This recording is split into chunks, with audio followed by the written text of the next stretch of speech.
There is, though, a great battle going on between modernity and medievalism in your part of the world.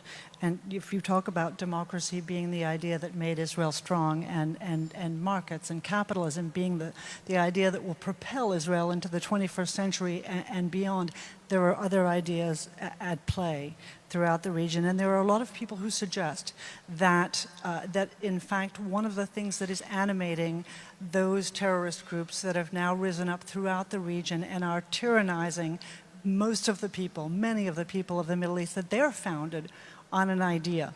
And that as many drone strikes or airstrikes or even ground wars that happen without having an idea to substitute theirs, that we cannot win. You can't beat something, as one of my colleagues so often says, with nothing. So what I want to ask you is, as the leader of the only truly democratic market economy in the Middle East, what is the idea that is going to beat this? Is it democracy?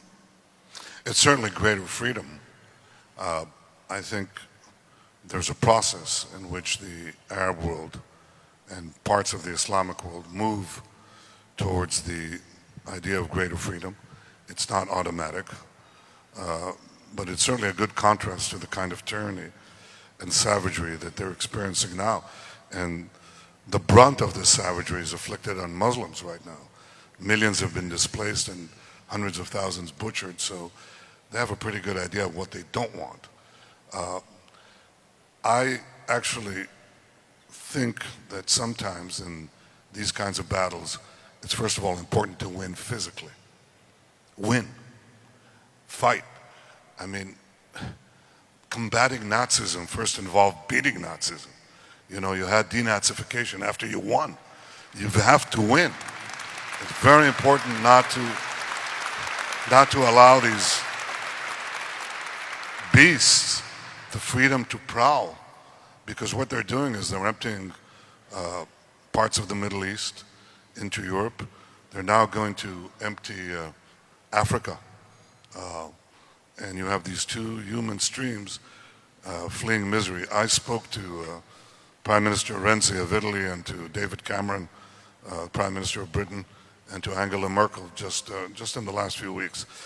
And I said, I don't want to talk about ISIS, that's politically loaded.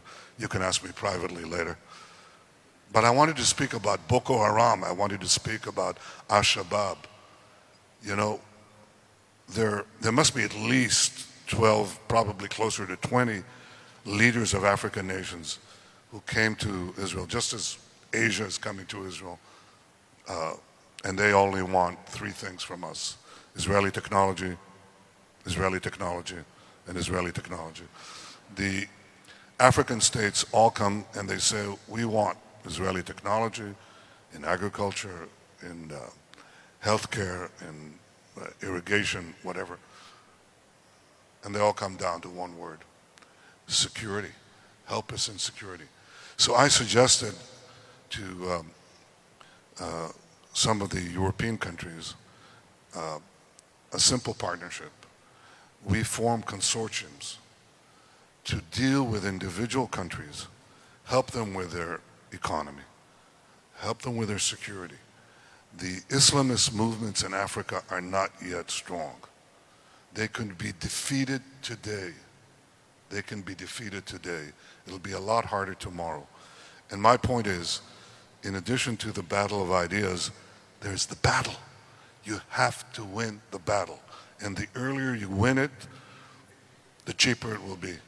The longer you wait, eventually these forces will dissipate, because there is no hope, there is no future for a world of darkness.